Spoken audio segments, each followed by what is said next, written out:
বাহ, এখন সময় হলো আসার? সেই সকাল 9টায় আসার কথা ছিল, আর এখন 10:30 বাজে।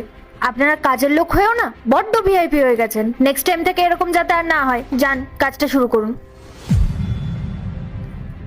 কাজের লোক?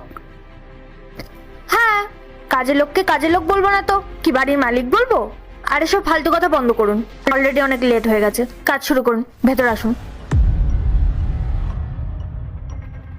রাহুল, এই যে কাজের লোক চলে এসেছে, তুমি ওনাকে সব কাজগুলো বুঝিয়ে দিও, আর আমি অফিসে বাকি কাজ সেরে ফেলি। মা,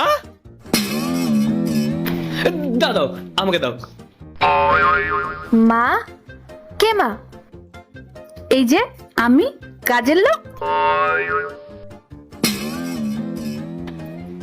আরে মা, আসো, তুমি এদিকে আসো, বসো।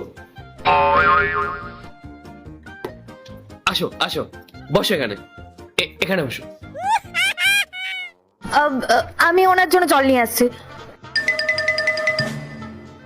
এই, কে মেয়েটা? আর এখানে ও কি করছে? মা, ওর নাম স্নেহা, ও আমার গার্লফ্রেন্ড। গার্লফ্রেন্ড? বাহ, তুই এখানে গার্লফ্রেন্ডও বানিয়ে ফেলেছিস, আর সেটা আমাকে জানানোরও প্রয়োজন মনে করলি না? মা, আমি ভেবেছিলাম তোমাকে জানাবো, কিন্তু তুমি এভাবে হঠাৎ করে চলে আসবে এটা আমি একদমই বুঝতে পারিনি। আচ্ছা, তা তুই কবে জানাতিস? আমি যদি তোর বিয়ে ঠিক করে দিতাম তারপর তুই জানাতিস? মা, তুমি যদি আমার বিয়ে ঠিক করো তার আগে নিশ্চয়ই আমাকে জানাবে। বিনা আমার মতামত দিয়ে তুমি নিশ্চয়ই আমার বিয়ে ঠিক করবে না। আর সত্যি কথা বলতে স্নেহা খুবই ভালো মেয়ে, তুমি একবার ওর সাথে কথা বলে দেখো। আচ্ছা, সত্যি করে বলো, তোমার কি একটুও ভালো লাগেনি ওকে? কত ভালো মেয়ে যে সেটা তো আমি দরজা খোলার পরেই বুঝে গেছি। আপনার জল। স্নেহা, মায়ের জন্য 1 কাপ চা বানিয়ে নিয়ে এসো প্লিজ। বাবু, তুই যখন ছোট ছিলিস তখনই আমি ভেবে রেখেছিলাম যে আমার নিজের পছন্দ করা মেয়ের সাথে তোর আমি বিয়ে দেব, কিন্তু তুই তো এখানে নিজে গার্লফ্রেন্ড বানিয়ে রেখেছিস, তাহলে আমার ইচ্ছের কি হবে? মা, সব বাবা মাই তার সন্তানের ভালো চায়, আমি জানি।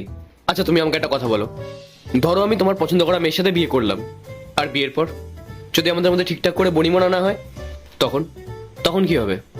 তখন তো সারা জীবন আমাদেরকে কষ্ট পেতে হবে। মা, স্নেহা খুব ভালো মেয়ে, আমরা দুজন একই কোম্পানিতে কাজ করি, আর শোনো, আমরা দুজন মিলে যা ইনকাম করবো না তাতে আমাদের সংসারটা খুব ভালোভাবে চলে যাবে।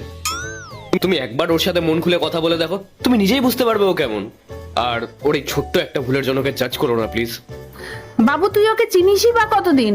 ওর পরিবার কেমন, ও কোথায় থাকে, ওর ব্যাকগ্রাউন্ডের ব্যাপারে তো আমরা কিছুই জানি না। মা, আমি সব জানি, আমি নিজে ওর বাবা মার সাথে গিয়ে কথা বলেছি।